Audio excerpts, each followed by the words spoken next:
प्रिय नमस्कार छात्रों, आप सबका स्वागत है एमएनपी क्लासेस में। आज हम क्लास 12 भौतिक विज्ञान के चैप्टर 7 का ट्रांसफार्मर का ऊर्जा हानि पढ़ेंगे। तो चलिए शुरू करते हैं। एक ट्रांसफार्मर में ऊर्जा हानियां। आपने टेलीविजन, कंप्यूटर मॉनिटर आदि के पीछे छोटे खुले भाग देखे होंगे। आप अपने हाथों को इन खुले भागों के समीप ले जाएं। आप अंदर से निकलने वाली गर्म हवा को महसूस कर सकते हैं। उपयोग में होने पर किसी विद्युत युक्ति के कई घटक कुछ समय के बाद गर्म हो जाते हैं।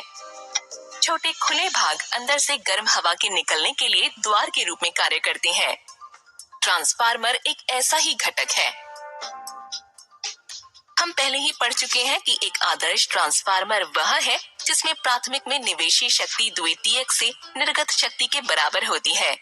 ऐसे ट्रांसफार्मर में कोई विद्युत हानि नहीं होती है। इसलिए एक आदर्श ट्रांसफार्मर की दक्षता ईटा निर्गत शक्ति और निवेशी शक्ति का अनुपात होती है, अर्थात 1 होती है, या दूसरे शब्दों में 100% होती है। लेकिन वास्तव में निर्गत शक्ति निवेशी शक्ति से कम होती है, अर्थात ईटा 1 से कम होता है। ऐसा इसलिए है क्योंकि ऊष्मा के रूप में ट्रांसफार्मर से कुछ ऊर्जा की हानि हो जाती है। आइए इन हानियों के कारणों का अध्ययन करें। उद्देश्य ट्रांसफार्मर में ऊर्जा की हानियों के कारणों का अध्ययन करना। कॉपर हानियां। एक ट्रांसफार्मर की कुंडलियां सामान्यतया कॉपर के तार से बनी हुई होती हैं, जिसमें एक छोटा लेकिन परिमित प्रतिरोध होता है। जब उनके माध्यम से एक विद्युत धारा प्रवाहित होती है तो वे गर्म हो जाती हैं और I² R के बराबर शक्ति हानि होती है।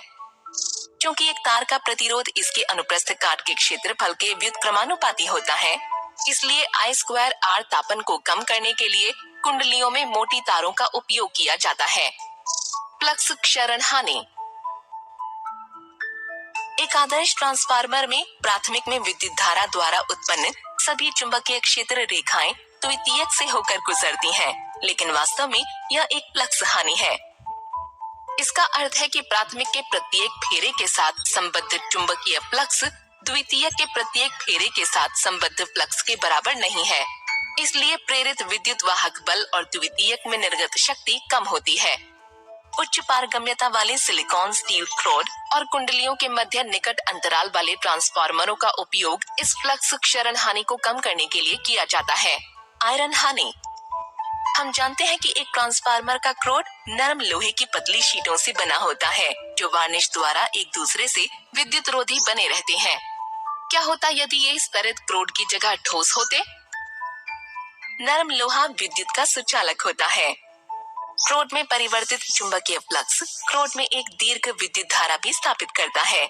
इन्हें भंवर धाराएं कहते हैं और वे ट्रांसफार्मर को गर्म करती हैं। भंवर धाराओं के कारण हुई शक्ति हानि पदार्थ की मोटाई के वर्ग के अनुक्रमानुपाती होती है।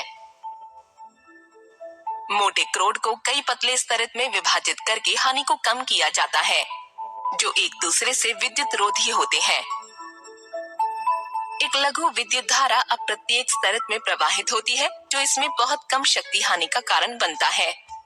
कुल शक्ति हानि को स्तरित की संख्या के वर्ग के व्युत्क्रमानुपाती दर्शाया जा सकता है।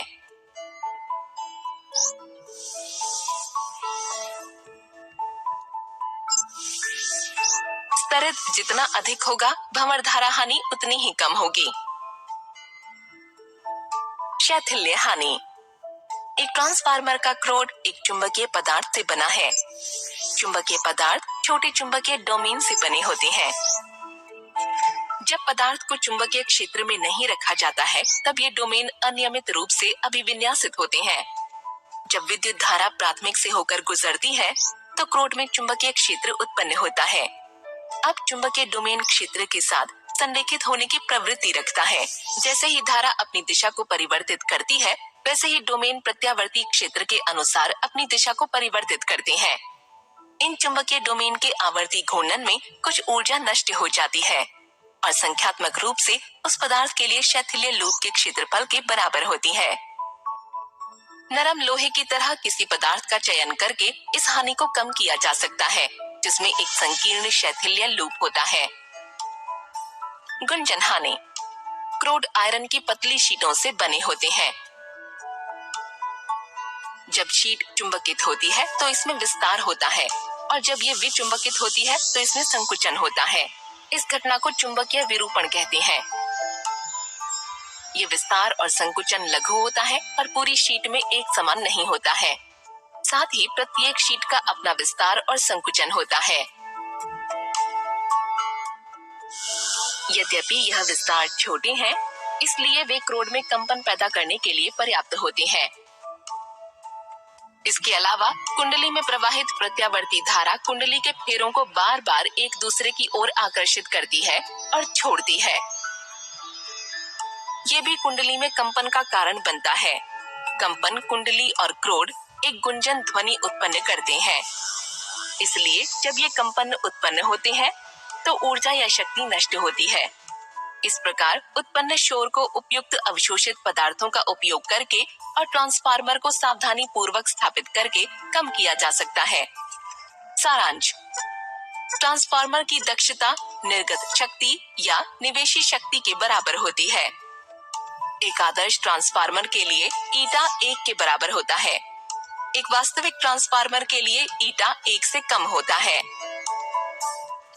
इस प्रकार ट्रांसफार्मर में अलग अलग ऊर्जा हानियां होती हैं, जैसे कॉपर हानि, भंवर धारा हानि, शैथिल्य हानि, फ्लक्स हानि और गुंजन हानि। अगर वीडियो पसंद आया हो तो लाइक कीजिए, शेयर कीजिए एंड सब्सक्राइब कीजिए my YouTube channel MNP classes को। ऐसे ही वीडियो पाने के